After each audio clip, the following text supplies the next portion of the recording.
En 1 Corintios 14:21 leemos: En la ley está escrito, en otras lenguas y con otros labios hablaré a este pueblo, y ni aun así me oirán, dice el Señor. Como sabrán, esto está tomado de Isaías 28. ¿Y qué está tratando de decir Dios? Él está diciendo a su pueblo que aunque Él les hablara con otras lenguas y con otros labios, ni aun así va a convencer eso al incrédulo que está afuera. ¿Recuerdan la escritura donde dice: tampoco se persuadirán aunque alguno se levantare de los muertos? Así que este hablar en lenguas no está diseñado primariamente para los incrédulos que están afuera. Está diseñado para la bendición de Dios sobre el creyente individual y luego sobre el cuerpo de la iglesia cuando se interpreta. Es por eso que el versículo 22 dice: así que las lenguas son por señal. Las lenguas son por señal. La palabra señal es la palabra semeon. Significa indicar el significado de la obra hecha. Las lenguas son por señal indicando el significado de la obra que está hecha con Cristo en usted. El poder del Espíritu Santo dentro de usted. Ahora, cuando hablo en lenguas, eso indica el significado de la obra que Cristo ha hecho dentro de mí. Las lenguas son por señal. Ahora obsérvenlo. Las lenguas son por señal. Versículo 22. No a los creyentes, sino a los incrédulos. Es una señal al incrédulo, a los que no creen. Fue una gran revelación para nosotros cuando supimos que esa gente que no creía, los incrédulos mencionados aquí en Corintios, no eran los no salvos, ellos eran apistoi. Apistoi, creyentes que estaban instruidos, pero no completamente al punto de operar las manifestaciones del Espíritu efectivamente. Pero la profecía está dirigida no a los incrédulos, sino a los creyentes. La profecía está en el idioma de las personas presentes. Y aquí sería, digamos, español. Y es para los fieles, para los que están completamente instruidos. Todos entienden de qué se trata todo, entonces ya no se necesita hablar en lenguas con interpretación. Se prefiere la profecía. Esto es lo que dice en el 14:1. ¿Se acuerdan? Versículo 23. Si pues toda la iglesia se reúne en un solo lugar, y todos hablan en lenguas, y entran indoctos o incrédulos, ¿no verán que les falta un tornillo? ¿No dirán que estáis locos? Miren, los incrédulos en esta sección de la palabra de Dios son los instruidos. Son los instruidos, pero no completamente al punto de operar todas las manifestaciones del Espíritu efectivamente. Los indoctos, estos indoctos son los idiotes. La palabra griega, idiotes, refiriéndose a los creyentes no instruidos. Ellos han renacido, pero no han sido instruidos, están sin instrucción. El uso de esas dos palabras es singularmente significativo en esta sección. Miren el versículo 23. Si pues toda la iglesia se reúne en un solo lugar, y todos hablan en lenguas. Así es. Digamos que usted tiene un grupo de 200 personas aquí, y todas se ponen de pie y hablan en lenguas al mismo tiempo. ¡Qué confusión! Suponga que usted tiene un grupo de 220 personas que se ponen de pie y hablan al mismo tiempo. Nuevamente sería confusión. Es exactamente lo que está diciendo. Si toda la iglesia se reúne en un solo lugar, y todos hablan en lenguas, y llegan esos que están instruidos, pero no completamente, y los creyentes no instruidos, ¿no dirán que a ustedes les falta un tornillo? ¿Que están chiflados? ¿No dirán que están locos? Claro que dirán que están locos. ¿Por qué? Porque todos están ahí de pie hablando en lenguas y no pueden entenderlo. No les sirve de nada. Entonces dirán: ¡ja, caramba, están chiflados! Versículo 24. Pero si todos profetizan, y la profecía está en el idioma de la gente, si alguien se pusiera de pie y profetizara, sería en español aquí. Y entra algún incrédulo o indocto, uno de esos dos, el instruido que aún no está totalmente instruido, o el no instruido, no serán bendecidos, porque dice aquí: por todos es convencido, por todos es juzgado. Esa es la grandeza de esto. Por todos es convencido y por todos es juzgado, por la profecía en el cuerpo de creyentes. Es convencido. Esta palabra proviene de la palabra elenco, que significa convencido por medio de reprensión realizada en amor. Y la palabra juzgar es anacrino, examinar o inquirir. No juicio para condenación. No es eso en absoluto. Es que si todos profetizan, el cuerpo de creyentes es edificado. Y hay mucha creencia entusiasta, y hay quienes no están completamente extinguidos, o los que son simplemente bebés en Cristo. Así que se les ayuda a esas personas a convencerse, y se les juzga en cuanto al punto donde están. Se examina o inquiere concerniente a por qué no están creciendo en esto o aquello. Ese es el significado de ello. Versículo 25. Lo oculto de su corazón se hace manifiesto, y así, postrándose sobre el rostro, adorará a Dios, declarando que verdaderamente Dios está entre vosotros. ¿Qué hay, pues, hermanos? Cuando os reunís, cada uno de vosotros tiene salmo, cada uno de vosotros tiene doctrina, cada uno de vosotros tiene lengua, cada uno de vosotros tiene revelación, cada uno tiene interpretación. Y él dice, ¿qué les pasa a ustedes? ¿Qué les pasa a ustedes creyentes dentro de la iglesia? Se juntan todos y cada uno de ustedes quiere tener un salmo, todos quieren hacer una enseñanza, todos quieren ponerse de pie, hablar en lenguas. Uno dice, oh, tengo una revelación. Otro dice, yo tengo una revelación. Hágase todo para edificación. Dentro de la iglesia todo tiene que hacerse de modo que edifique la iglesia. Pero no estaban haciendo esto, y es por esto que todos estaban fuera de orden. Versículo 27. Si habla alguno en lengua extraña, la palabra extraña no está en el texto, táchenla. Si habla alguno en lengua, sé esto por 2, o a lo más 3, y por turno. ¿Saben lo que eso significa? Si se va a hablar en lenguas en una reunión de creyentes, que se hable por 2 o a lo más 3 personas creyentes, y por turno, ese es orden. 1, 2, 3, no los 3 al mismo tiempo, nunca. Eso es exactamente lo que había estado hablando en el versículo 26. Decía que cada uno de ustedes tiene una lengua, tiene una revelación, una doctrina, hágase todo decentemente en orden para la edificación de la iglesia. Así que si un hombre va a hablar en lenguas en una reunión de creyentes, tiene que ser por turno, tiene que ser en orden. Ha de ser por 1 o 2 o 3 por turno, en orden 1, 2, 3, versículo 27. Y uno interprete. Este sí que es interesante, porque basándose en estas palabras, han salido con la enseñanza que se ha venido proponiendo a través de los años, que si usted habla en lenguas, otro tiene que interpretar. Eso es una imposibilidad, así es, pero si estamos, ustedes y yo, en una reunión, y yo hablo en lenguas e interpreto, la interpretación será en qué idioma, español, eso es, será en español. Ahora, si usted da una palabra de profecía, o yo doy una palabra de profecía, ¿en qué idioma será? En español. Así que esto es lo que ha sucedido. Un hombre ha hablado en lenguas aquí, y otro por allá dio la supuesta interpretación. Aquello de por allá no fue interpretación en absoluto, fue profecía. Pero ya que estaba en el mismo idioma que la interpretación, nunca pudieron separar la profecía de la interpretación. Este versículo dice, si hablan lenguas en la iglesia, sea en orden, 1, 2, 3, y a lo más 3, en una reunión de creyentes, y uno, la palabra uno es la palabra hes, que significa ese mismo aquí. Eso es lo que quiere decir. Y ese, el que está hablando, el que acaba de traer un mensaje en lenguas en una reunión de creyentes, ese mismo interprete. Él acaba de decirnos esto en el capítulo 14, versículo 5. Escuchen otra vez. Quisiera que todos vosotros hablaseis en lenguas. Y la última parte del versículo, a no ser que las interprete. Hablándole dentro de la iglesia, en el versículo 13 del capítulo 14, el que habla en lengua, pida en oración poder interpretarla. Cada vez que alguien habla en lenguas, en una reunión de creyentes, tiene que dar la interpretación. Ningún otro puede dar la interpretación, ninguno.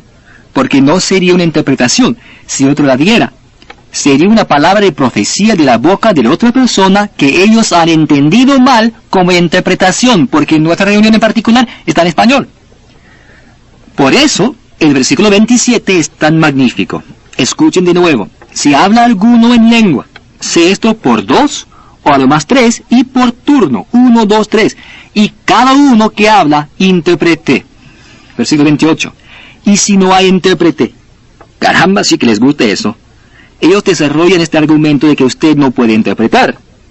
Usted puede hablar en lenguas, pero yo soy el predicador, y yo tengo que dar la interpretación, o María Mágica por allá. Ella es la intérprete. Oh, qué estúpido. Gente, escúcheme, ¿qué cosa? ¿Creen ustedes que Dios dejaría su iglesia fuera de servicio tan fácilmente? Digamos que yo soy el hombre que habla en lenguas, y usted es el intérprete. Y sucede que usted salió, el sábado por la noche, y se quedó afuera hasta muy tarde para cenar. Y no llegó a su casa. Usted no llegó a su casa y el domingo por la mañana usted se durmió tarde. Yo estoy en la iglesia y tengo un mensaje. Hablo en lenguas, pero mi intérprete está en casa en cama. Uf, eso deja a Dios fuera de servicio. ¡Qué tonto!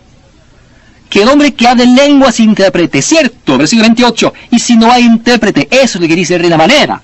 Pero esta palabra hay es la tercera persona singular. Está en el tiempo presente del modo subjuntivo y cuando se usa con sí, forma una cláusula condicional que se traduciría, pero si le falta la voluntad de interpretar. Si le falta la voluntad de interpretar.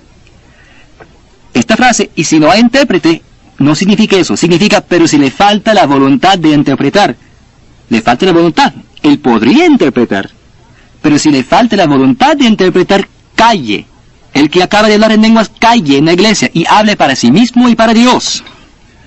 Porque hablar en lenguas sin interpretación es siempre oración, alabanza a Dios.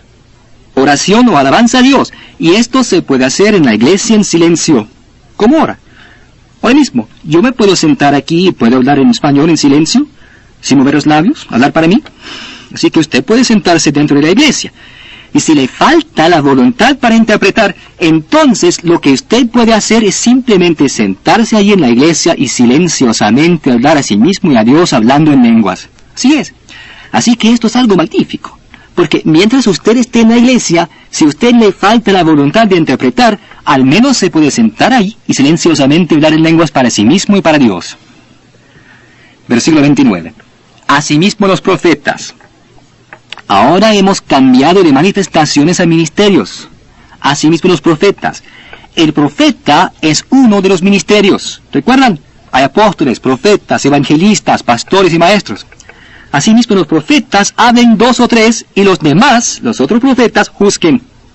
En otras palabras, si hay profetas en una reunión de creyentes, han de operar de la siguiente manera. Versículo 30.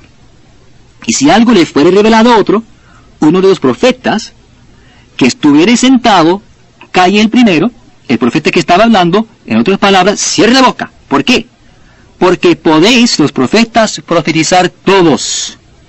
Todos los profetas pueden dar una palabra de profecía, pero uno por uno, para que todos aprendan y todos sean exhortados. Y los espíritus de los profetas están sujetos a los profetas. ¡Caramba! ¡Qué verdad tan magnífica! Y esta verdad rige en todo. Los espíritus de los profetas están sujetos a los profetas. Los profetas tienen control absoluto sobre el espíritu dentro de ellos. Usted tiene control absoluto. Usted lo hace. Usted lo hace. Los espíritus de los profetas están sujetos a los profetas. En otras palabras, yo podría pararme sobre un sofá, podría pararme encima de una silla, podría saltar y brincar encima de ella, pero si hiciera eso, ¿quién lo está haciendo? Yo lo estoy haciendo. Soy yo, no el espíritu. Yo tengo control del espíritu. Esa es la diferencia entre lo genuino y lo falsificado. En lo genuino, usted siempre tiene control absoluto del espíritu. Siempre. Pero en lo falsificado, él le controla a usted. Pero en la supuesta iglesia cristiana, muchas veces hemos visto a gente hacer cosas tontas y le echan la culpa al espíritu. Alguien dijo, bueno, el espíritu me hizo hacer esto. El espíritu no hizo nada de eso. Ellos mismos lo hicieron. Si el espíritu le hubiera hecho hacerlo, tendría que ser posesión. Tendrían que ser espíritus diabólicos. ¿No es eso un versículo fantástico? Y los espíritus de los profetas están sujetos a los profetas. Usted tiene siempre control absoluto, siempre. ¿Y qué verdad tan maravillosa es esa? Versículo 33. Pues Dios es Dios de confusión. No. Pues Dios no es. Dios no es. Dios no es Dios de confusión, sino de paz, como en todas las iglesias de los santos. Así que donde quiera que haya confusión, no puede ser del Dios correcto. Si todos hablan lenguas al mismo tiempo, tiene que ser una influencia de Satanás. Dios simplemente no puede. Dios simplemente no puede ser Dios de confusión, sino de paz en todas las iglesias de los santos. Ahora llegamos al versículo 34. Y ustedes mujeres van a disfrutar de esto, porque estos son los versículos que se han tomado para tratar de probar algo que no dicen. Vuestras mujeres callen en las congregaciones. Ellos dicen que ninguna mujer tiene derecho a predicar y todo este tipo de cosas. Usan este versículo entre nosotros. Vuestras mujeres callen en las congregaciones porque no les es permitido hablar, sino que estén sujetas, como también la ley lo dice. Y si quieren aprender algo, pregunten en casa a sus maridos, porque es indecoroso porque es indecoroso que una mujer hable en la congregación. ¿No es lindo eso? Maravilloso, ¿no? Oh, gente, ¿cómo podría una mujer que no tiene marido preguntar a su marido en casa? Bueno, eso es imposible. Pero ellos no pensaron eso, ¿verdad? ¿Sabe usted de lo que está hablando? ¿Cuál es el contexto? Mire el contexto. Estamos hablando de los profetas. Ahora aquí estamos hablando del versículo 34 de las esposas de los profetas. Vuestras mujeres, las esposas de los profetas, vuestras mujeres, las mujeres de los profetas, caen en las congregaciones, porque no les es permitido hablar, sino que estén sujetas a sus maridos, como también la ley lo dice. Y si quieren aprender algo, pregunten en casa a sus maridos. Así es, ella tiene maridos. Sus maridos son los que sacaron a luz la palabra de Dios, la han predicado, la han enseñado. Ellos viven con ellas, duermen con ellas. Si quieren saber algo, pueden preguntarles en casa. Sí, señor, y sí, señora, porque es indecoroso que una mujer, las mujeres de los profetas, hablen en la congregación. ¿Sabe qué es lo que ocurría en la iglesia en Corintio? Allí estaba el profeta, el hombre de Dios, y él realmente estaba declarando la palabra. Y mientras él estaba hablando, su mujercita estaba sentada por atrás. Ella se levantaba y decía, oh, pero mi amor, cariño, yo quiero decir algo. Tú sabes, yo soy tu esposa, yo quiero decir algo. Dios dice, cállense. Si quieren saber algo, pregunten en casa a sus maridos. Porque es indecoroso que una mujer de los profetas, hable en la congregación. La palabra indecoroso es aiskros. Es indecoroso, que ofende la decencia. ¿Sabe usted a qué se refiere esto? En el lenguaje vulgar del pueblo, hablar más de la cuenta. Eso es lo que significa. Estas mujeres de los profetas hablaban más de la cuenta. Es indecoroso, ofende la decencia. Su esposo es el hombre de Dios que está enseñando la palabra. Ustedes mujeres de los profetas, caen en la congregación. El versículo 36. ¿Acaso ha salido de vosotros la palabra de Dios o solo a vosotros ha llegado? Así es. ¿La palabra de Dios salió de las esposas de los profetas o salió de los profetas? Salió de los profetas. No vino de su esposa. Por lo tanto, esa esposa debe estar agradecida de estar casada con el profeta. Ella debe respetar a ese hombre de Dios. Y si ella quiere saber algo, que pregunte en su casa. Pero nunca lo ponga a él en ridículo en público. Nunca. Dios no tolera eso. Él nunca lo tolerará. Porque el hombre de Dios es el hombre escogido de Dios. Y es por eso que él dijo, ¿ha salido de ustedes la palabra de Dios, de las mujeres de los profetas?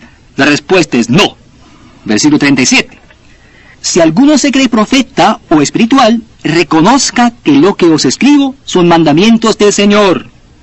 Bueno, bendito sea Dios. Lo que él ha escrito son los mandamientos del Señor.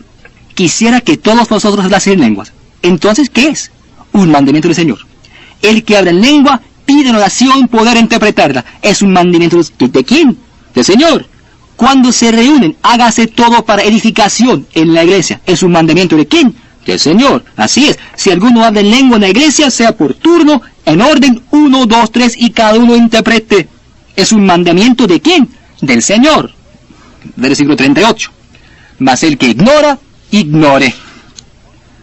¿Sabe usted lo que dice eso? Si alguien es tonto, que sea tonto. Después de todo esto de la palabra de Dios, si todavía no quieren creerla, si quieren permanecer tontos, si quieren discutir, dice, allá ellos, que discutan y que sigan siendo tontos. Pero quiero recordarles que dice que este es un mandamiento del Señor, versículo 39. Así que, hermanos, procurad profetizar y no impidáis el hablar lenguas. Versículo 40. Pero hágase todo decentemente y con orden. Por tercera vez en este capítulo, hágase todo decentemente y con orden. Esa es la esencia. Dios no es Dios de confusión. Hágase todo para edificación. ¿Por qué? Porque en la iglesia corintia ocurría lo opuesto. Todos querían hablar al mismo tiempo, todos querían parlotear de eso, de esto, otro. Así es. Pero dentro de la iglesia todo debe hacerse decentemente con orden. No puede haber confusión. La Biblia dice, donde hay perturbación, hay toda obra perversa. Así que dentro de la iglesia, usted opere las 9 manifestaciones del Espíritu. Estas 3, lenguas, interpretación y profecía, se usan específicamente en los servicios de adoración dentro de la iglesia. Y deben usarse con una exactitud matemática de principio a fin. De otro modo tendrán confusión. Esto es lo que está diciendo, esto es lo que él está haciendo. Cuando se llega a esos 3 grandiosos capítulos de Corintios, el capítulo 12, el capítulo 13 y el capítulo 14, usted tiene toda la verdad que puede aprenderse en cuanto al uso de las manifestaciones y los dones en la iglesia. Eso es todo.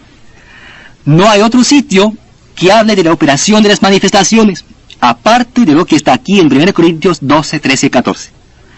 Todo lo demás es del hombre, pero usted no se puede guiar por lo que los hombres dicen. Usted y yo tenemos que guiarnos por la gran exactitud de la palabra de Dios. Y así, cuando usted entiende que 1 Corintios 12 trata de dones y manifestaciones, y 1 Corintios 13 trata del amor de Dios en la mente renovada en manifestación, al operar usted estas evidencias o manifestaciones del Espíritu, y 1 Corintios 14 muestra cómo se ponen en orden las lenguas, interpretación de lenguas, y su uso en la iglesia, y su relación con los profetas, los hombres de Dios, y luego él dice que estas cosas son todos mandamientos del Señor. Entonces, ciertamente nos corresponde a nosotros averiguar exactamente qué hacer y cómo hacerlo. Y es por esto que entregamos nuestras vidas, y es por esto que nos dedicamos a vivir la abundancia y la grandeza de la maravillosa e incomparable palabra de Dios. Y ahora estamos casi listos para entrar a examinar a fondo la manifestación de las lenguas, y luego ayudarles a recibir el poder del Espíritu Santo en manifestación en su propia vida.